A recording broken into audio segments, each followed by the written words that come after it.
तो मैं किशन कुमार मिश्रा आप सभी को हिंदी ज्ञान सागर चैनल में स्वागत करता हूं। तो मैं फिर से एक नया सा टॉपिक लेकर आया हूं जिसका नाम है विशेषण। विशेषण किसे कहते हैं, ठीक है। तो आज हम लोग विशेषण के बारे में देखेंगे। एक्चुअली में विशेषण क्या होता है। तो हम लोग का पिछला वाला टॉपिक सर्वनाम जो कि ख़त्म हो चुका है। तो विशेषण के बारे में मैं पहले बता दूं तो विशेषण एक बहुत बड़ा टॉपिक है, ये थोड़ा लंबा जाएगा। तो मैं कुछ अभी बताता हूँ और कुछ दूसरे वीडियो में आप लोगों को बताऊंगा। तो देखते हैं विशेषण किसे कहते हैं। जो संज्ञा या सर्वनाम की विशेषता बताए उसे विशेषण कहते हैं। जैसे काला घोड़ा, चार केले, सुंदर, लंबा। ये कह रहा है जो संज्ञा और सर्वनाम की विशेषता बताए। जैसे में संज्ञा और सर्वनाम तो उसका विशेषता बताए। जैसे में वह काला घोड़ा है तो वह तो हम लोग का सर्वनाम हो गया। काला घोड़ा है तो घोड़ा हम लोग का संज्ञा हो गया। तो कैसा है, वह घोड़ा कैसा है तो काला है। तो संज्ञा और सर्वनाम दोनों की विशेषता बता रहा है, इसलिए वह काला घोड़ा है होगा, ठीक है। तो इसीलिए हम लोग उसे विशेषण कहते हैं, ठीक है। तो अब देखते हैं विशेषण के कितने अंग होते हैं। विशेषण दो भाई होता है, एक में प्रविशेषण और एक विशेष्य, ठीक है। तो प्रविशेषण देखते हैं किसे कहते हैं। हिंदी में कुछ विशेषणों के भी विशेषण होते हैं उन्हें प्रविशेषण कहते हैं। जैसे में राम बहुत तेज विद्यार्थी है। राम क्या है, बहुत तेज विद्यार्थी है। तो इसका एग्जाम्पल इसका डिफिनेशन फिर से पढ़ते हैं। हिंदी में कुछ विशेषणों के भी विशेषण होते हैं। ये कह रहा है विशेषण तो होते ही हैं, उसके भी विशेषण होते हैं, उसी को प्रविशेषण कहते हैं। जैसे राम बहुत तेज विद्यार्थी है तो राम तेज विद्यार्थी है, ये क्या हो गया, विशेषण हो गया, ठीक है। तेज विद्यार्थी विशेषण हो गया और उसमें जोड़ रहा है कि बहुत तेज विद्यार्थी है तो बहुत हम लोग का क्या हो जाएगा, प्रविशेषण। उसमें भी इस विशेषण को भी और विशेषण बता रहा है। राम तेज विद्यार्थी है, ये विशेषण को और विशेषण बता रहा है कि राम बहुत तेज विद्यार्थी है, इसीलिए वह प्रविशेषण हो जाएगा, ठीक है। तो अब आइए हम लोग देखते हैं विशेष्य किसे कहते हैं, ठीक है। जिसकी विशेषता बताई जाए वह विशेष्य कहते हैं। विशेष्य का मतलब यह है जिसकी विशेषता बताई जाए उसी को हम विशेष्य कहते हैं। ये तो सिंपल है, ठीक है। तो अब आइए हम लोग देखते हैं विशेषण के भेद। विशेषण के कितने भेद होते हैं, ठीक है। विशेषण के भेद के बारे में जानेंगे, ठीक है। तो गुण, संख्या और परिमाण के आधार पर विशेषण के तीन भेद होते हैं। गुण, संख्या और परिमाण के आधार पर विशेषण के तीन भेद होते हैं। एक में सर्वनामिक विशेषण, दो में गुणवाचक विशेषण, तीन में संख्यावाचक विशेषण, ठीक है। तो अब हम लोग आइए सर्वनामिक विशेषण को थोड़ा देखते हैं कि सर्वनामिक विशेषण ऐसे में क्या होता है, ठीक है। तो सर्वनामिक विशेषण पुरुषवाचक और निजवाचक सर्वनाम जैसे मैं, तू, वह के सिवा अन्य सर्वनाम जब किसी संज्ञा के पहले आता है तब वह सर्वनामिक विशेषण कहलाता है। ये कह रहा है पुरुषवाचक और निजवाचक सर्वनाम में मैं, तू, वह रहता है, उसके सिवा अन्य सर्वनाम जब संज्ञा के पहले आता है उससे ही सर्वनामिक विशेषण कहते हैं। जैसे हम लोग देख लेते हैं, ठीक है। आइए हम लोग जैसे देख लेते हैं। वह नौकर नहीं आया।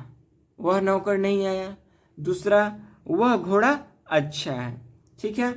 तो अब आइए आगे देखते हैं। व्युत्पत्ति के अनुसार सर्वनामिक विशेषण के भी दो भेद होते हैं। ये कह रहा है व्युत्पत्ति के अनुसार सर्वनामिक विशेषण के भी दो भेद होते हैं।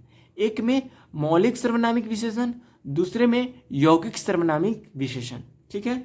तो आइए हम लोग मौलिक मौलिक सर्वनामिक विशेषण को देखते हैं कि उसे हम क्या कहते हैं।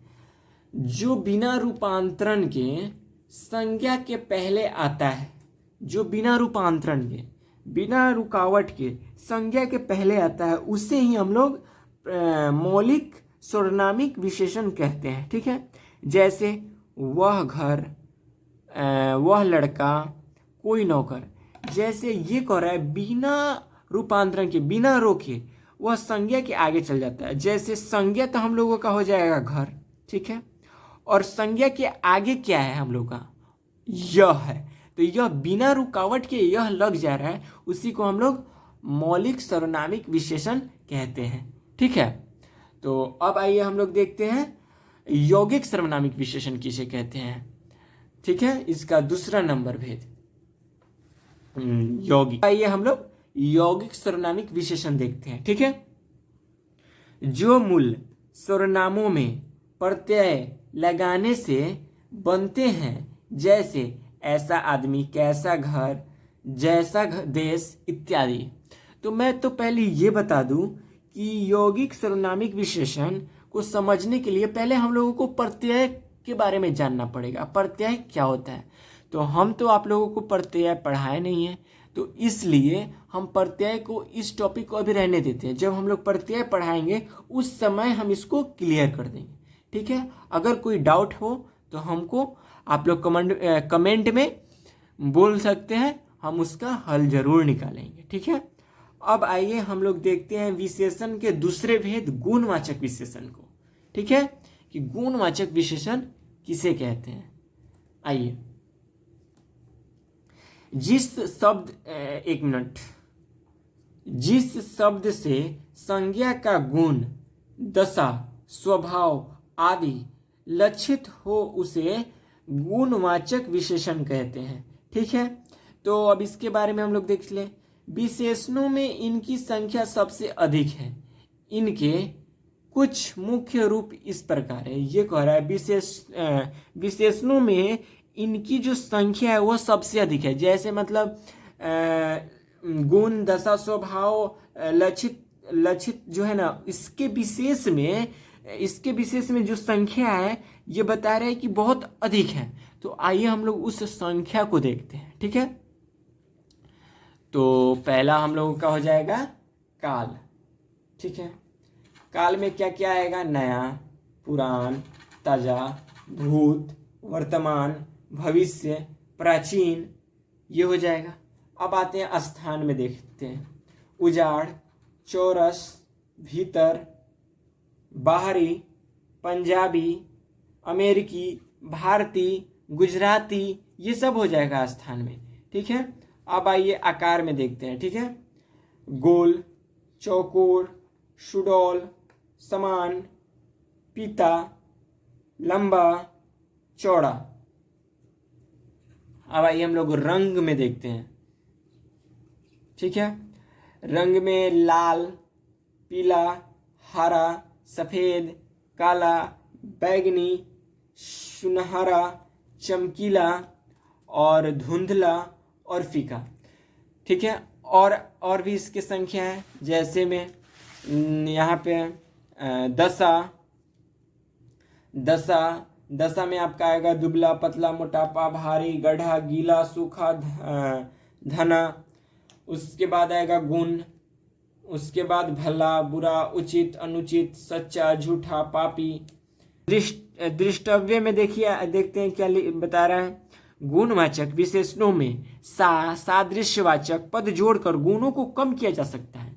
ये कह रहा है कि जैसे में बड़ा, एक गुण है ना, कोई बड़ा है, वह बहुत बड़ा है, चाहे वह बहुत ऊंची है, वह बहुत छोटा है, छोटा बड़ा सब में एक गुण होता है। ठीक है, तो इस गुण को कम किया जा सकता है। जैसे बड़ा सा, छोटा सा, ऊंची सी, पीली सी, वही बता रहा है कि इस दृष्टवाचक पद में दृष्टवाचक पद जोड़कर उसको कम भी किया जा सकता है। ठीक है, तो आज हम लोगों का ये टॉपिक खत्म होता है। तो मैं फिर से कल संख्यावाचक विशेषण पे लेकर आएंगे। ठीक है, तो आज के लिए धन्यवाद। अगर वीडियो अच्छा लगा हो तो लाइक करना, कमेंट करना, और कहीं भी आप लोगों को थोड़ा सा भी डाउट हो तो प्लीज़ कमेंट में बताना हमको, हम उसका हल करने का कोशिश करेंगे। ठीक है, तो आज के लिए बाय बाय, धन्यवाद, जय हिंद, जय भारत।